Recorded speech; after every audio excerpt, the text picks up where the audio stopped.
देख रहे हैं न्यूज 21 और मैं हूं आपके साथ अखिल। केवलारी विधानसभा की ग्राम पंचायत ढुटेरा पांजरा के अंतर्गत आने वाले चंद्रू टोला गांव की आदिवासी महिलाएं पिछले 40 वर्षों से पेयजल संकट का सामना कर रही हैं।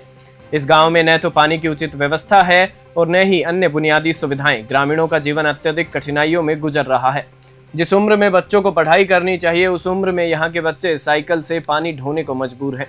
विधानसभा क्षेत्र से 1990 में भाजपा की नेहा सिंह विधायक रही और 2018 में सत्ता पक्ष से राकेश पाल सिंह विधायक बने, लेकिन बावजूद इसके गांव के लोग आज भी मूलभूत सुविधाओं से वंचित हैं। ग्रामीणों ने कई बार अपनी समस्याओं को उठाया, लेकिन अब तक कोई ठोस कदम नहीं उठाया गया है। यह क्षेत्र अब भी पेयजल जैसी आवश्यक सुविधा के लिए संघर्ष कर रहा है, जो सरकार की विकास योजनाओं और नीतियों पर सवाल खड़े करता है।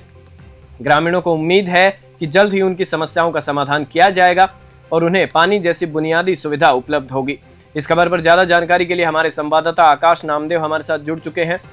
जी आकाश, बताइए, जिस प्रकार से ये जो समस्या चल रही है पिछले 40 वर्षों से, क्या कहेंगे इस पर?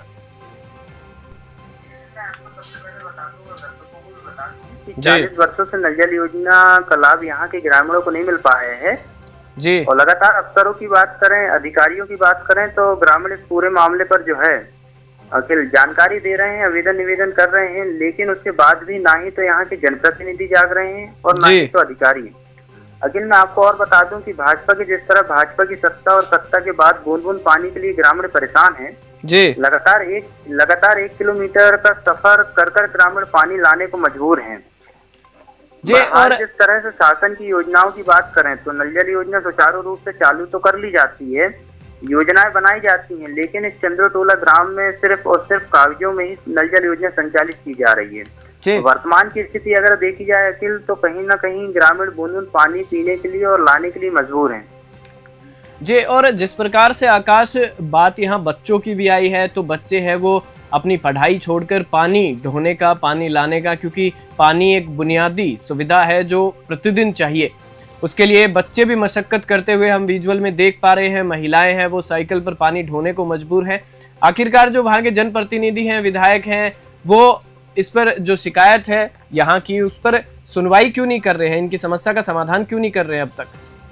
जी प्रधान जी, मैं आपको अखिल एक बात और बता दूं कि भाजपा की सत्ता होने के कारण में और विपक्ष की भूमिका में कांग्रेस के विधायक होने के कारण अधिकारियों को लिखित आवेदन विधायक के द्वारा कर तो दिया जाता है, परंतु क्या है कि जो सत्ताहीन जो सरकार है वो उनकी बात को एक्सेप्ट नहीं कर पाती है जी। इस वजह से वहाँ जो इस तरह की जो घटना घट रही है कि बच्चे जिस उम्र में पढ़ाई कर रहे हैं और इस उम्र में मतलब वो अपने परिवार के लिए पानी ढोने का कार्य मुहैया, अपने परिवार को पानी मुहैया करा रहे हैं, तो ये एक बहुत बड़ा मुद्दा लेकर उभरी है कि वहाँ एक नल होने की वजह से पूरा जो गांव है चंद्रू टोला वो एक ही नल पर जो है वो निर्भीत है। और दूसरी चीज ये है कि इसका कारण ये है कि अधिकारी वर्ग जो है इसके लिए सजग नहीं है जी। और जिस प्रकार से आपने बताया कि जनप्रतिनिधियों की सुनवाई नहीं होती है, तो एक सवाल मेरा आपसे ये भी है कि अगर 1990 की बात करें तो भाजपा की नेहा सिंह यहाँ से विधायक रही और 2018 में सत्ता पक्ष से राकेश पाल सिंह विधायक बने, लेकिन इसके बावजूद भी अभी तक इनकी समस्याओं का समाधान नहीं हो पाया। और वर्तमान में जो विधायक हैं और उनकी भी सरकार रही थी, लेकिन उस समय भी इस प्रकार की जो समस्या आई थी सामने, उसका समाधान नहीं हुआ। आखिरकार इसके कारण क्या है?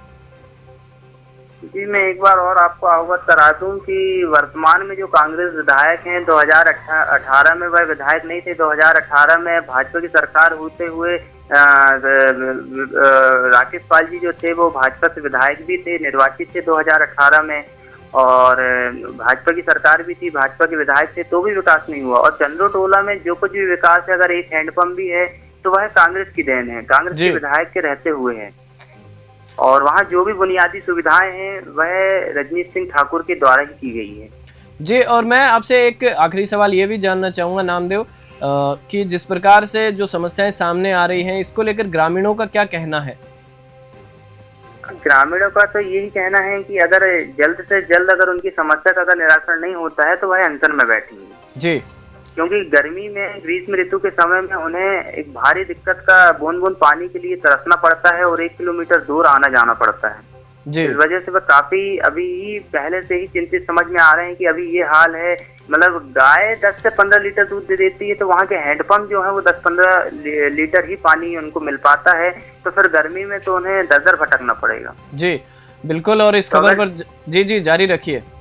अगर उनका जल्द ही अगर जनप्रतिनिधि अगर उनके लिए अगर इस जल वर्धन योजना से या समूह पेयजल योजना से अगर ग्रामीण यांत्रिकी विभाग से अगर कोई भी सुचारू रूप से अगर पेयजल अगर वहां संचालित नहीं की जाती है, तो ग्रामीण अनशन में बैठने के लिए मजबूर हो जाएंगे।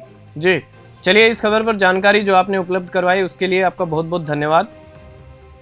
जिस प्रकार से देश को आज़ाद हुए काफ़ी साल बीत चुके हैं, बीजेपी की सेंटर में सरकार है, मध्य प्रदेश में भी सरकार है, लेकिन जब इस प्रकार की बातें, शिकायतें, समस्याएं सामने आती हैं तो कहीं ना कहीं हम पीछे बहुत चले जाते हैं, क्योंकि आज भी कई क्षेत्र ऐसे हैं जहां वो मूलभूत सुविधाओं से वंचित है। और यहाँ पर भी ग्रामीणों ने कई बार अपनी समस्याओं को उठाया, लेकिन अब तक कोई ठोस कदम नहीं उठाया गया है। ये अपने आप में बहुत बड़ा सवाल है और यह क्षेत्र अब भी पेयजल जैसी मूलभूत सुविधा के लिए संघर्ष कर रहा है, जो अपने आप में बेहद शर्मनाक है। इस खबर में फिलहाल इतना ही। आप देखते रहिए News 21।